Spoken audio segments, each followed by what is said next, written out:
You can take footage from any camera and make it look beautiful. There's a ton of different factors that are needed to make your videos the highest quality possible. But today I'm gonna go over just one of my favorite steps, which is color grading. We just got back from doing some commission work down in Florida, and I was blown away by some of the tones I was able to pull out in some of the images.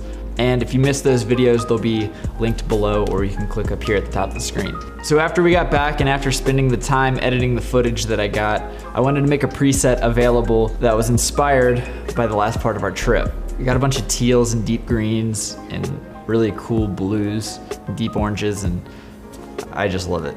So today we're gonna be working with the South Florida LUT that I have available on my site, and I'm just gonna walk you through my workflow to hopefully improve some footage of your own. Without further ado, I'm gonna get started here in Final Cut Pro. As most people work in Final Cut Pro, I've switched over to Premiere, so bear with me, this is my first time even working in this. So first off, in order to work with the LUT in Final Cut Pro, you actually have to download a plugin from Pixel Film Studios. They have a free download, it's really nice. You just go through the site and everything, and then they send you an email and it gives you all the download instructions. Yeah, just go check out their site for the plugin. So once that's done and you have your footage loaded into your timeline, you're gonna go to your effects and apply that plugin. So over here, we're gonna have the LUT loader, and yeah, I guess we'll kind of get started here. So I'm gonna go to a frame. This is from drone shots that I got in Fort Lauderdale. Really great stuff. Let's see, I'm gonna try to get like a beach shot because I really like the colors there. Those are cool. I'm gonna go with this right now. So what you're gonna do, once you have the LUT loader applied, click on Choose External LUT. So if you take a look, we're gonna apply the South Florida LUT, and if you watch the footage, you're instantly gonna see a change here. There we go. It's a little bit more vibrant. Now I've never color graded in Final Cut Pro, so bear with me here. Brightness, gamma. Okay, so it's basically, it's all your basics. I don't see any tone curves or anything. That's cool. I guess you can change the strength of the LUT, I guess. But yeah, you can pretty much just play around in here and get the look that you're going for. If you're maybe make it a little bit more contrasty. And then I guess they have split toning too, where you can mess with that. I don't know. So that's one way how you can apply and work with that. I mean, you can play around with these things, these sliders. Oh, that's kind of cool. Until you get the look that you want. So it's basically,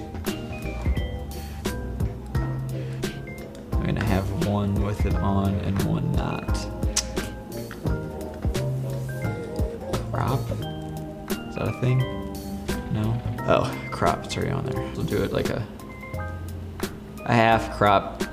That's the difference right here in your LUTs. How do you make the, oh, full screen. Nice. So obviously the bottom is gonna be your ungraded footage and the top is going to be what the LUT looks like, which is pretty nice. Actually, that's a lot better than what I thought it would be for Final Cut Pro, so.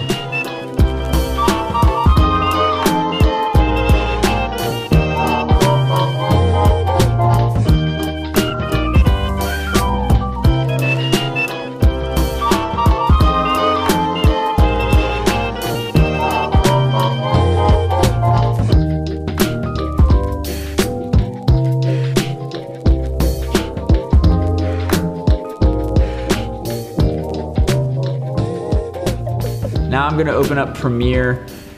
This is more what I'm familiar with, so you have a lot more control over everything. So without further ado, let's go ahead and get started here. Once you have your project up, your footage in to Premiere, I go over to the color panel. I don't know if yours looks like this. This is what mine looks like. Everything's customizable here. As far as your workflow, what I'm gonna do is import the South Florida LUT. And there we have it. So that's a good starting point. I really like the way that these blues up here look, up here in the corner with those oranges. Like, it's just beautiful, really film inspired. Now generally, what I'll do is I'll look at my scopes. If you don't know how to really read scopes or anything, there's videos on that. That's for a different segment. I'll set up a few points under the curves panel. I don't like my blacks to be at absolutely 0, and I don't like my whites to be clipping those, so I'll usually, maybe just a little, I'm screen recording so everything's lagging. You can play around with this and get more or less what curves are. It's basically all these settings right here, but you have a little bit more control over exactly what you're looking for. Anyways, I guess that looks roughly good. What's really cool is in this you can actually pull out specific colors. So for instance, this teal here, if I wanted to make that more teal without blowing out the rest of the image, I can just pull these up and you're instantly gonna see some more saturation in that, versus like there's other areas where I could bring it completely down. So I mean, for the sake of it, let's just take these greens and bring those out. I mean, why you would ever want to do this, I don't know, but it's just for the sake of, you can do it. You can see little changes there. I mean, I guess you could even do selective color. Again, I don't know why you'd want to do it, but it's just an example of you have control over everything. So here's some of the footage that I actually color corrected with this preset that I was really happy with.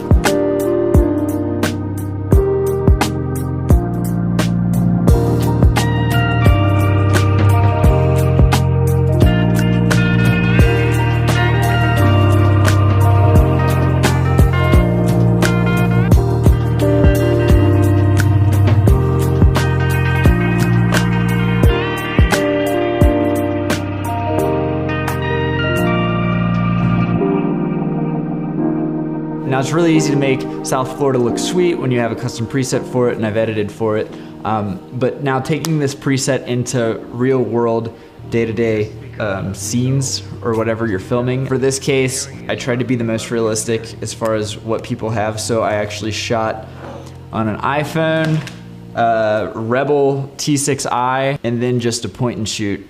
All right, for the sake of this demonstration, I'm going to be using the Canon Rebel T6i. The settings, really, you just go into picture style on this one. I tweak them a little bit. I usually take the sharpness down, the contrast down, and then the saturation pretty far down, maybe not that much. I still want a little bit left in the image. Unless you're shooting RAW, which is a totally different, just your standard entry-level DSLR. And then I'm also going to be using a point and shoot.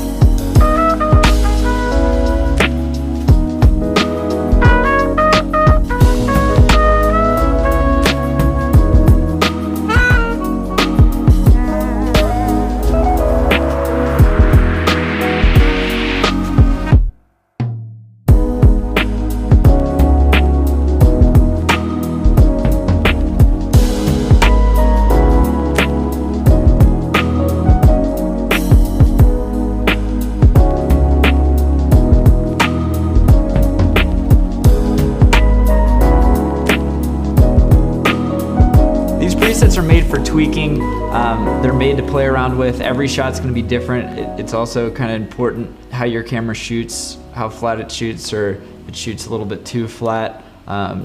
Just doing some sample tests before you go out and actually shoot something for real, and figure out your sweet spot of what works for you. So like I said, this preset as well as a couple others are available now on my website, where you can kind of play around with it. And yeah, it's really cool that I guess Final Cut Pro has the ability to even work with these too. Back when I edited on it, it didn't have that, so I think that's pretty sweet.